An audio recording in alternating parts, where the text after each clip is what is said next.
늦은 밤, 팔다 남은 떡과 곶감을 가지고 돌아오는 주민들. 집으로 가려면 호랑이가 나오는 무시무시한 산을 지나가야만 합니다. 과연 사람들은 무사히 집으로 돌아갈 수 있을까요? 해님 달님은 호랑이 팀을 피해 무사히 산을 넘어 집으로 돌아가야 하는 전래동화 해와 달이 된 오누이 기반의 마피아 추리 게임입니다. 해님 달님은 게임에 참여하는 인원과는 별개로 사회자가 필요한 게임입니다.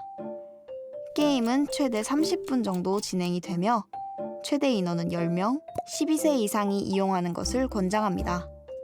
게임 구성품으로는 진행판, 진행용 말, 캐릭터 카드 10종이 있으며 모래시계, 투표 토큰 각 10개, 투표 주머니, 토큰 주머니, 여우 토큰과 죽은 자 카드 10장이 있습니다. 호랑이 팀에는 호랑이, 여우, 들개 2마리로 총 4개의 캐릭터가 있으며 주민팀에는 해님, 달님, 엄마, 곶감장수, 영희, 철수로 총 6개의 캐릭터가 있습니다. 5인일 때는 여우를 제외하고 진행하며 6인일 때는 여우를 포함한 6장, 7인일 때는 영희 추가, 8인일 때는 들개 1마리 추가, 9인일 때는 철수 추가, 10인일 때는 전체 카드로 진행하면 됩니다. 다음은 진행판 사용 방법입니다. 진행판은 인원수에 따라 모양이 다르므로 인원에 맞게 골라서 사용하시면 됩니다. 진행판에는 하루를 뜻하는 원이 5개가 있는데 하나당 최대 5분이며 초과할 수 없습니다. 낮 동안 모든 추리와 투표가 끝나고 밤이 되면 다음 원으로 넘어가면 됩니다.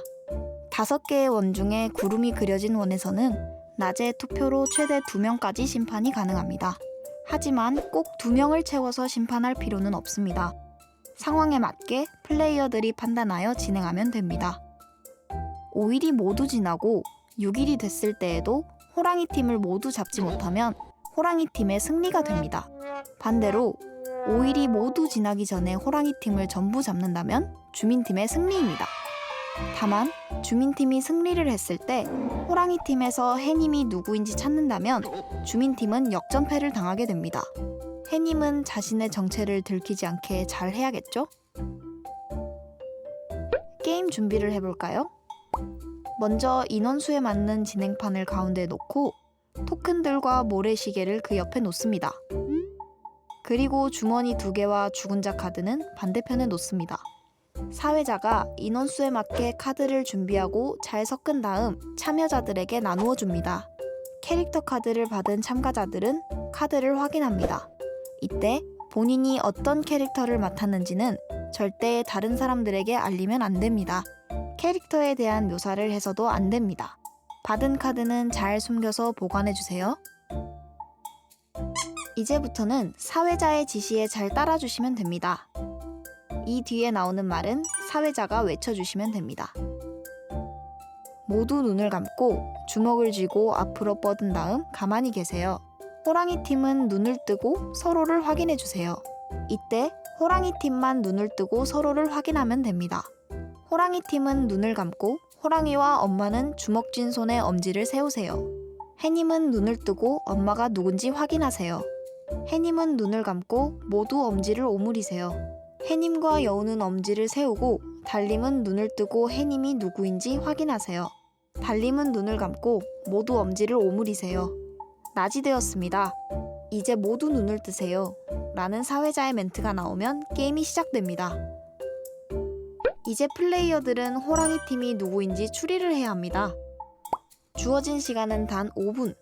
모래시계를 뒤집고 5분이 지나면 누가 호랑이일 것 같은지 선택을 합니다. 선택을 가장 많이 받은 플레이어를 죽일지 말지 투표를 진행합니다.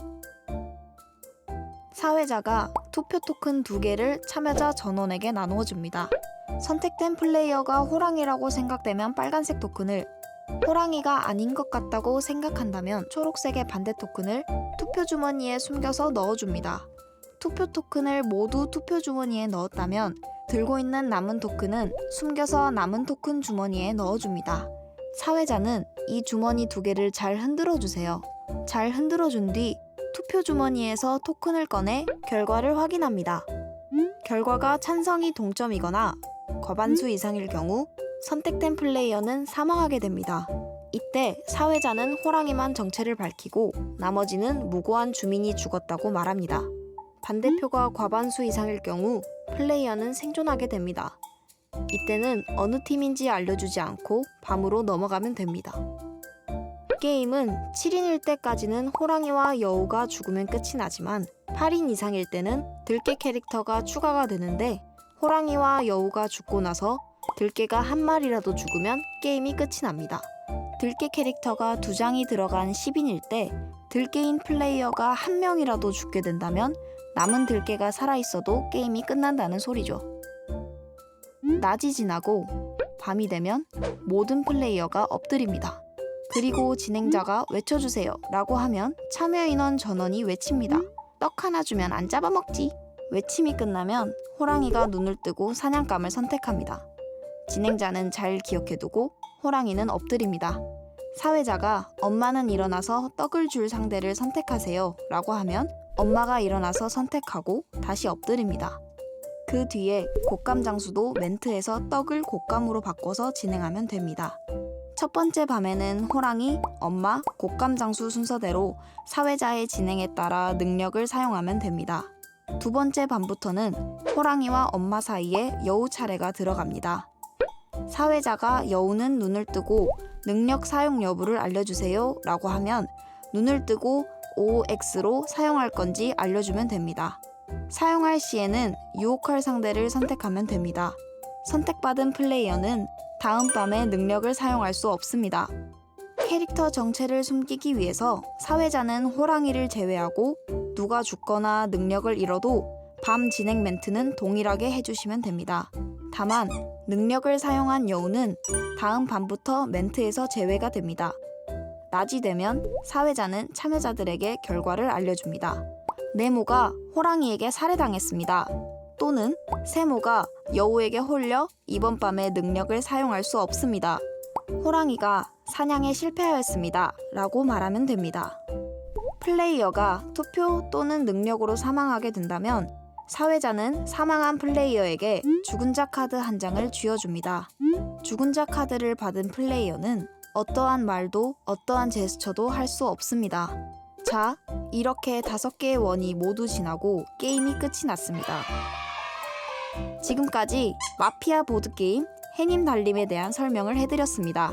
우리는 다음 보드게임에서 만나요. 안녕!